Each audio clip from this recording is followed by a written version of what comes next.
சொல்றாரு. அடுத்து சொல்றாரு 8வது வசனம், நீங்கள் மலையின் மேல் ஏறி போய் மரங்களை வெட்டி கொண்டு வந்து. அல்லேலூயா.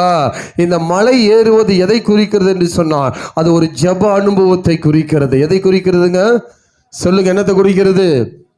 ஜெப அனுபவத்தை அது குறிக்கிறதா ஒரு அடையாளமா கர்த்தர் சொல்றாரு. நீ மலையில ஏறு, அப்பதான் என் தரிசனம் நிறைவேறும். அல்லேலூயா. என்ன பண்ணணுங்க? அப்பதான் என் தரிசனம் நிறைவேறும்.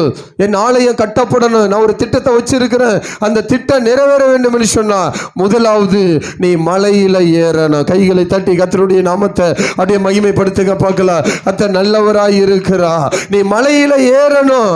மலையில இந்த ஜெபமலையில ஏறுவதற்கு சில நேரம் கடினமா இருக்கும். ஆனா நீ மலை மேல ஏறிட்டனா தேவ மகிமை இறங்கி வர ஆரம்பித்து விடும். கர்த்தர் பேச ஆரம்பித்து விடுவா. கர்த்தர் நமக்கான வாசலை திறக்க ஆரம்பித்து விடுவா. கர்த்தர் அற்புதங்களை செய்ய தொடங்குவா. நான் மலை மேல ஏறுகிற வரைக்கும் தான் அவர் பார்த்து கொண்டிருப்பா.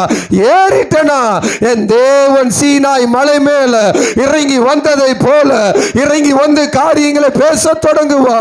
கர்த்தர் பேச தொடங்குவா. அந்த ஜெப அனுபவத்துக்குள்ள நான் வரணும். அந்த ஜெப அனுபவத்துக்கு வரணும். கீழான ஜெபம் அல்ல, மேலான ஒரு ஜெப அனுபவத்தை கர்த்தர் நமக்கு ஒரு திட்டமாய் கொடுத்திருக்கிறார். அல்லேலூயா.